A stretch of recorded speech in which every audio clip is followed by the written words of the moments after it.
Sir मैंने पहली किताब 2019 में जब मैं क्लास 12 में पढ़ती थी तब लिखा था दास्तान दोस्ती। किताबें क्यों? किताबों से तो लोग भागते हैं वरीशा। किताबें ही तो ज़िंदगी का रास्ता दिखाती हैं सर। अब हम किताबों से कैसे भाग सकते हैं? किताबें हमें तो सिखाती हैं कैसे ऐसा क्या है इन किताबों में जो आप किताबों में ढूंढ रही हैं और दूसरे लोग किताबों से भागते फिरते हैं? कि लोग अपने बच्चों को ये चाहते हैं कि यूपीएससी क्रैक कर ले, डॉक्टर बन जाए, इंजीनियर बन जाए, है ना? हाँ। तो वो ना करके आप किताबों की दुनिया में खोई हुई हैं, किताबें लिख रही हैं। हाँ। तो लोगों ने मना नहीं किया कि नहीं वरीशा आप पढ़ने लिखने में ठीक हो तो ये इस वाली फील्ड में चलते हैं? 14 सितंबर जो हमारा हिंदी दिवस मनाया जाता है, उस दिन मैंने 12,000 बच्चों को अलग अलग स्कूलों से और एक प्लेटफॉर्म पे जमा किया था और सारे बच्चों ने सेम वर्ड बोला था, हम हैं हिंदुस्तानी, हिंदी हमारी पहचान है। और सर इसे इंडिया बुक ऑफ रिकॉर्ड में भी दर्ज किया गया था। पहली बार किसी ने 12,000 बच्चों ने एक साथ हिंदी दिवस पे ये बात बोली थी।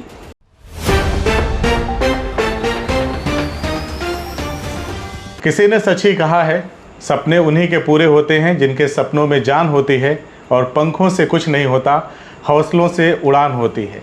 तो ऐसे हौसलों वाली एक लड़की हमारे साथ बैठी हुई हैं। इनका नाम है वरीशा फैज़ी। इनसे हम लोग बातचीत करेंगे। बातचीत का जो मौजू है, जो विषय है, वो ये है कि इतनी कम उम्र में ये लड़की बहुत सारे अवार्ड को हासिल कर चुकी है और वो इसलिए मिल रहा है इनको क्योंकि इन्होंने अब तक 3 ऐसी बेहतरीन किताबें लिखी हैं जिसकी वजह से देश ही नहीं बल्कि इनको विदेशों से भी अवार्ड मिल रहा है। देर न करते हुए इस बच्ची से बातचीत करेंगे और जानने समझने का प्रयास करेंगे कि आखिर किताबों की दुनिया इस बच्ची को क्यों पसंद आई। बहुत बहुत स्वागत है आपका। पूरा परिचय हमारे दर्शकों को दीजिए अपना। अस्सलाम वालेकुम, मेरा नाम वरीशा फैज़ी है। मैं बरामदपुर की रहने वाली हूँ। मैं एक मध्यम वर्गीय परिवार की हूँ। कब से ये किताबें लिखने का शौक़ कब से पाल लिया? सर 2017 से ये शौक़ पाला है मैंने। किताबें क्यों? किताबों से तो लोग भागते हैं वरीशा। किताबें ही तो ज़िंदगी का रास्ता दिखाती हैं सर। अब हम किताबों से कैसे भाग सकते हैं? किताबें हमें तो सिखाती हैं कैसे ऐसा क्या है इन किताबों में जो आप किताबों में ढूंढ रही हैं और दूसरे लोग किताबों से भागते फिरते हैं? किताबों में सर एक राज होता है जो हमें ज़िंदगी के हर मोड़ पे सर सिखाता है सर। हर मोड़ का रास्ता किताबों से ही मिलता है, उससे हम कैसे भाग सकते हैं? तो 2017 से आपने लिखना शुरू किया? सर। तो घर के सारे लोगों की रजामंदी थी या अपने शौक़ की वजह से आपने लिखना शुरू किया? घर के सभी लोग रजामंद थे क्योंकि सभी को पता है, क्योंकि हमारे घर एक बहुत इल्मी घराना है सर और यहाँ पे हर किसी ने हमारा सपोर्ट किया। सभी की रजामंदी से ये काम हुआ और अल्हम्दुलिल्लाह से आज सब कुछ है। जैसे आपने कहा कि हमारा इल्मी घराना है तो जाहिर सी बात है सारे लोग पढ़ाई लिखाई के सेक्टर में अच्छा काम कर रहे होंगे या पढ़ रहे होंगे। कुछ लोग अपना कैरियर भी बना चुके होंगे। अमूमन ये होता है कि लोग अपने बच्चों को ये चाहते हैं कि यूपीएससी क्रैक कर ले, डॉक्टर बन जाए, इंजीनियर बन जाए, है ना? हाँ। तो वो ना करके आप किताबों की दुनिया में खोई हुई हैं, किताबें लिख रही हैं। हाँ। तो लोगों ने मना नहीं किया कि नहीं वरीशा आप पढ़ने लिखने में ठीक हो तो ये इस वाली फील्ड में चलते हैं? ये सही चीज़ें तो होती ही रहती हैं। 2020 में जब मैंने 12th पास किया था तो मेरी पूरी फैमिली का वो था मेरे ऊपर कि तुम नीट में तैयारी करो, नीट क्वालिफाई करो। लेकिन एक ज़िद थी, एक जुनून था और उस रास्ते पे चल पड़े और मंजिलों ने कदम चूमा। इसको थोड़ा मैं अपने तरीके से डिफाइन करना चाहूँगा, है ना? हाँ। जैसे मैंने पहले अपने इंट्रो में बताया भूमिका में कि इनको देश ही नहीं विदेशों से भी बहुत सारे सम्मान मिल चुके हैं, है ना? तो शायद आप नीट करके क्वालिफाई करके एक डॉक्टर बन जाते हैं। हाँ। तो आजमगढ़, मऊ, बलिया जहाँ रहते हैं वहीं के लोग जानते हैं। बिल्कुल ठीक है, लेकिन आज आपको अमेरिका में भी एक पहचान मिल रही है, वहाँ से भी आपको सम्मान मिल रहा है ना? हाँ। तो शायद अगर अपने पैशन को आप नहीं फॉलो करती तो ये सब चीज़ें नहीं होती। जी ये तो है सर, है ना? हाँ। तो अब वरीशा हमें बताएंगी कि कौन कौन सी किताबें आपने लिखी हैं और उनके मायने मतलब क्या है, क्या संदेश उन किताबों का? सर मैंने पहली किताब 2019 में जब मैं क्लास 12 में पढ़ती थी तब लिखा था दास्तान दोस्ती, जो दोस्तों पर लिखी गई थी। वो बताया गया था ज़िंदगी में एक दोस्त हमें कब किस मोड़ पे काम देता है और उसमें ये भी मेंशन किया गया था कि दोस्त हमें कैसे धोखा दे सकता है। इस सारी चीज़ों को उसमें बताया गया था। ये 224 पेज पर मुश्तमिल एक किताब थी। और सर दूसरी किताब मेरी शिक्षक एक मार्गदर्शक 2020 में शाया हुई थी, जिसमें उस्ताद के अज़मत के उसकी खिदमत के बारे में लिखा गया था और जिसको सबसे ज़्यादा सराहना मिली या ये कहें कि सबसे ज़्यादा प्रशंसा में उसी किताब से मिली। अच्छा, मेरी पहचान वही एक किताब बन गई। अच्छा जी यस सर। तो ऐसा क्या उसमें निचोड़ थोड़ा सा बता दें, क्या लिखा था आपने? अमूमन शिक्षक लिखते हैं अपने विद्यार्थियों के बारे में, उनकी सफलता असफलता को लेकर के या पूरा जो एक ज़िंदगी वो जी चुके होते हैं अपने छात्रों के साथ उसको लिखते हैं। एक छात्रा लिख रही थी अपने शिक्षकों के बारे में, तो क्या था उसमें? सर उस किताब में सबसे पहले तो जो पहली स्टोरी थी वो ये थी कि एक टीचर जो होता है सूरज की टाइप से होता है। अच्छा। जब हर जगह अंधेरा होता है तब सूरज निकलता है और वो अंधेरों को मात दे देता है। और उस्ताद भी अपने बच्चों को ऐसे ही ज़िंदगी के अंधेरों से निकालता है, इसलिए वो सूरज की तरह से होता है। तीसरी किताब कौन सी है आपकी? शेड्स ऑफ इमोशन, जज्बातों के रंग, जो कि एक आर्ट बुक है जिसमें देश के बड़े बड़े कलाकार जिनको सराहना न मिली, ऐसे कलाकार नहीं जिनको सराहित कर दिया गया, जिनकी आर्ट कहीं दबी कुचली गई थी, जिनको वो चीज़ें न मिली, तो उनको हमने एक नया मकाम दिया, प्लेटफॉर्म दिया था उस बुक के थ्रू। अच्छा, हाँ। तो इस किताब का कैसा रिस्पांस रहा लोगों के बीच? इस किताब का रिस्पांस बहुत अच्छा रहा, और इसी किताब की वजह से अक्कम कला संघ जो है एक इंटरनेशनल फोरम है, वहाँ पे सिलेक्ट किया गया था। इंटरनेशनल फोरम है सर ये, अक्कम कला संघ। अच्छा, ये आई थिंक चाइनीज़ है। अच्छा, यस सर। तो अब तक साहित्य के क्षेत्र में आप पूरी तरह से रम चुकी हैं, जम चुकी हैं। बहुत सारे और लोग भी हैं इस फील्ड में, बहुत सारे पुराने नाम भी हैं, नए हैं, yes, जो वर्तमान समय में ऐसी ऐसी किताबें लिख रहे हैं, प्रभावित कर रहे हैं समाज को। तो कोई ऐसा लेखक है जो वर्षा जिसको देख करके, पढ़ करके उनको लगता है कि हाँ ये मेरी सोच यहाँ जा करके मिलती है, ये मुझे प्रभावित करते हैं? यस सर, लेखक तो बहुत सारे हैं। अमिताभ प्रीतम हैं, इमरान प्रतापगढ़ी हैं, ये सारे लेखक सर प्रभावित करते हैं। न्यू जनरेशन को सबसे ज़्यादा इनसे ही सीख मिलती है। अच्छा।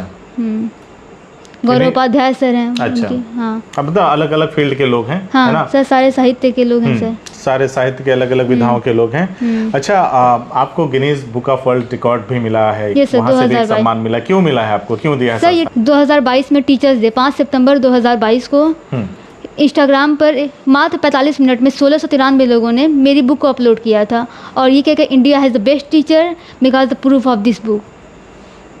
अच्छा, हाँ, तो वहाँ से मात्र 45 मिनट में 1693 लोगों ने सेम चीज़ें और सेम हैशटैग के साथ पोस्ट किया था। अच्छा, उसकी वजह से मिला था। Yes sir. अभी यूएसए से जो मिला है आपको, एक हमने सुना है कि आपको डॉक्टरेट की डिग्री मिली है। यस सर, यूएसए अब वर्षा डॉक्टर भी बन गई हैं, है ना? नीट वाली डॉक्टर नहीं, लिखाई पढ़ाई वाली, ऑनरी डॉक्टरेट। तो क्या है वो कैसे मिला, उसके बारे में बताइए। ये सर, ये भी सितंबर में हुआ था। 14 सितंबर जो हमारा हिंदी दिवस मनाया जाता है, उस दिन मैंने 12,000 बच्चों को अलग अलग स्कूलों से और एक प्लेटफॉर्म पे जमा किया था, और सारे बच्चों ने सेम वर्ड बोला था, हम हैं हिंदुस्तानी, हिंदी हमारी पहचान है, जो कि ऑनरी डॉक्टरेट की मुझे वजह बनी। और सर इसे इंडिया बुक ऑफ रिकॉर्ड में भी दर्ज किया गया था। पहली बार किसी ने 12,000 बच्चों ने एक साथ हिंदी दिवस पे ये बात बोली थी। अच्छा, यस सर। आपके सामने हालांकि हमने यहाँ 2-3 चीज़ों को ही रखा है। मैं चाहूँगा कि एक एक सम्मान जो मिला है आपको वो उठा के हमारे दर्शकों को दिखाएं। वैसे बहुत सारे मिले हैं, लेकिन कुछ हमारे ऐसे हैं जो सामने पढ़े हैं, तो थोड़ा सा आप उसे उठाएं अपने हाथों में और बताएं हमारे दर्शकों को कि मैं साहित्य प्रेमी, मेरा परिचय साहित्य से, इसलिए मुझे भारतीय साहित्य सम्मान मिला। अच्छा, कब मिला ये? 2024 में मिला। अच्छा, हाँ, आगे।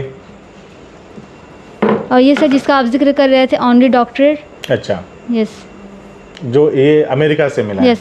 अच्छा, ये यहाँ पे और है, एक इंटरनेशनल ऑर्गेनाइजेशन से किसी से मिला है? ये डॉक्टरेट का अवार्ड मिला था। अच्छा। इसे ग्लोबल ह्यूमन राइट ट्रस्ट के थ्रू अप्रूव किया गया था इंडिया में। अच्छा जी। तो चलिए देखिए, ये बच्ची हैं, अभी मास्टर कर रही है बच्ची, और ग्रेजुएशन कंप्लीट हुआ है। ग्रेजुएशन कंप्लीट करके मास्टर की डिग्री अपनी कंप्लीट कर रही हैं, पढ़ाई लिखाई कर रही हैं, और आगे जो इस तरह का जो इनका शौक़ है, वो जाहिर सी बात है कि एक और सितारा फिर साहित्य के क्षेत्र में चमकने वाला है, क्योंकि जो नौजवान पौध है, जिस तरह की वो दस्तक दे रही है, ये सुखद संकेत है साहित्य के लिए, और जो पुराने लेखक हैं, जो नए लेखक हैं, उन सभी के लिए, क्योंकि जब नए लोग आते हैं तो पुराने लोगों को भी हौसला मिलता है कि हमारे फील्ड में एक नया उदय हुआ है। अच्छा, मुझे ये बताइए वर्षा कि ये जैसे आपकी कोई फेवरेट बुक हो, फेवरेट कोई ऐसा राइटर हो जिसकी किताबें आपको बेहद पसंद हो, ऐसा है कोई? सर फेवरेट बुक अगर कोई है, जन्नत के पत्ते। जन्नत के पत्ते? Yes sir. अच्छा, कौन है इसके राइटर? निम्रा अहमद। निम्रा अहमद। तो ये अपने हिंदुस्तान की हैं, कहाँ की हैं? सर बैरूनी मुल्क की हैं। अच्छा, बाहर की हैं। हाँ। तो क्या है इसमें जन्नत के पत्ते में क्या खासियत है जो आपको इतना पसंद है? जन्नत के पत्ते में खासियत ये है सर, इंसान के साथ गलतियाँ होती रहती हैं, उस बुक में भी ऐसा ही, लेकिन जो हमारे पुराने वो आदम थे, जो हम सब के आबा अजदाद हैं, उनसे जब गलती हुई तो उन्होंने जन्नत के पत्ते को अपने आप से छुपाया। इसलिए इंसान जब भी गलती करेगा, इंसान खताओं का पुतला है, वो गलतियाँ कर सकता है, तो गलतियों के बाद उसको अगर बचना है उससे, तो वो जन्नत के पत्ते लपेट लेगा। हर दौर में अपने आप को छुपाने के लिए जो चीज़ है वो जन्नत के पत्ते हैं, एक नया रूप लेने के लिए। उस किताब में ऐसा ही मोटा मोटा कहूँ तो ये धार्मिक पुस्तक नहीं, धार्मिक की पुस्तक नहीं सही, एक इंसान की जिंदगी की पुस्तक है। अच्छा, हाँ, नहीं वो जन्नत और फिर ये नहीं सही, ये जन्नत ये ऐसा है कि हम जब अपने आप को एक नए फेज में लाते हैं, मान लीजिए हम कभी गलत थे, गलती हो गई, हम उसको सुधारेंगे ना, इस बुक में वही चीज़ें हैं। 3 किताबें आपकी छप चुकी हैं, आगे और किसी किताब पे काम हो रहा है? यस सर, किताबों पे काम तो चलता रहेगा। जब शुरुआत क्या हमने लिख कर रहे हैं लिया अभी? है। फिलहाल क्या लिख रही हैं? फ़िलहाल सर मैं लड़कियों की तालीम के लिए पे लिख रही हूँ। लड़कियों की तालीम हाँ। के लिए। अच्छा। Girls education because it's the most needed thing of our society. क्या ऐसी चीज़ें हैं कि गर्ल्स एजुकेशन को लिखने के लिए, उस पर लिखने के लिए आप प्रेरित कर पाएँ खुद को? सर मैंने प्रेरित इस चीज़ से कर पाया, हमारे वहाँ हमारे अपने आजमगढ़ मऊ में ही बहुत सारे गर्ल्स कॉलेजेस हैं, गर्ल्स चीज़ें, लेकिन गर्ल्स प्रमोट नहीं हो रही हैं। आखिर क्या वजह है? क्या ये सिर्फ ज़हनी दबाव है या कोई और चीज़ है? इसी चीज़ों को मैं मेंशन करना चाहती हूँ अपनी बुक में। ये हमारी ज़हनियत ऐसी है या क्या चीज़ें ऐसी हैं जो हमें रोक रही है? वर्षा, हमें बताएं, लड़कियों के एजुकेशन के ऊपर आप लिख ही रही हैं, और कोई मैसेज हो जो तमाम, जैसे बहुत सारे लोग ऐसे हैं आज भी हमारे देश में जहां महिलाओं को शिक्षा से वंचित रखा जाता है, दूर रखा जाता है, उनके लिए कोई मैसेज होगा ताकि वो भी अपनी बच्चियों को आज़ादी दें, पढ़ने लिखने की, पढ़ाई लिखाएं, ताकि वो भी आप जैसा मुकाम हासिल कर पाएँ या आपसे बेहतर कर पाएँ या दूसरे फील्ड में बेहतर कर पाएँ? क्या मैसेज होगा आपका? सर मैसेज तो ये होगा कि अपनी बेटियों को आप तालीम दीजिए, बेटा बेटी दोनों को एक साथ तालीम दीजिए। चलिए, आगे भविष्य के बारे में क्या सोचा है? भविष्य के बारे में सर यही है कि बस खुदा साबित कदम रखे, इंसानियत की खिदमत करने का मौका अता फरमाए। अपनी कामयाबी में किसे मानती हैं कि हाँ, कुछ ऐसे लोग होंगे जैसे आपकी फैमिली के जिन्होंने आपको खुल के सपोर्ट किया होगा, कुछ लोग ऐसे भी होंगे कि अरे फालतू का काम कर रही हैं वर्षा, है ना? तो किसने किसने सपोर्ट किया आपको, आप किस जर्नी में? सर मेरी पूरी फैमिली में मेरे ननिहाल वाले मेरा सबसे ज़्यादा सपोर्ट किया, और फिर मेरी माँ ने सबसे ज़्यादा अहम रोल तो मेरी माँ का ही है। हर इंसान का भी उसकी माँ का दुआएं होती हैं, माँ का हाथ होता है। मेरे में भी मेरी माँ का है, फिर मेरे मामू लोग का है, मेरे भाई लोगों का है, और तमाम दोस्तों, तमाम उन लोगों का जिन्होंने मेरे लिए कभी दुआएं की, मेरा साथ दिया इस कामयाबी में। चलिए, हमने बात किया वर्षा से, वर्षा फैज़ी, जो आजमगढ़ इनका ननिहाल है और बरामदपुर की रहने वाली हैं, और इन्होंने 3 किताबें अब तक लिखी हैं और आगे भी किताबें लिख रही हैं, गर्ल्स एजुकेशन पे लिख रही हैं। तो इस बच्ची ने जो पहली जो किताब लिखी वो दास्तान दोस्ती, फिर दूसरा शिक्षक एक मार्गदर्शक, और शेड्स ऑफ इमोशंस, ये 3 किताबें लिखी। तो इन तीनों किताबों के टाइटल से ही आपको अंदाज़ा हो गया होगा कि ये सिर्फ नाम के लिए नहीं बल्कि काम के लिए इस फील्ड में बच्ची उतरी है, और हमारी ढेर सारी शुभकामनाएं इस बच्चे के साथ हैं कि ये आगे बढ़ करके अपने फील्ड में बेहतर काम करें और हमारे आजमगढ़ के साथ साथ पूरे देश का नाम रोशन करती रहें। हमसे बातचीत करने के लिए बहुत बहुत शुक्रिया। CIB इंडिया न्यूज़ की सभी खबरों को देखने के लिए लाल रंग की बटन को दबाकर चैनल को सब्सक्राइब जरूर करें, घंटी जरूर दबाएं ताकि हमारी सभी खबरों के नोटिफिकेशंस आप तक पहुंचते रहें।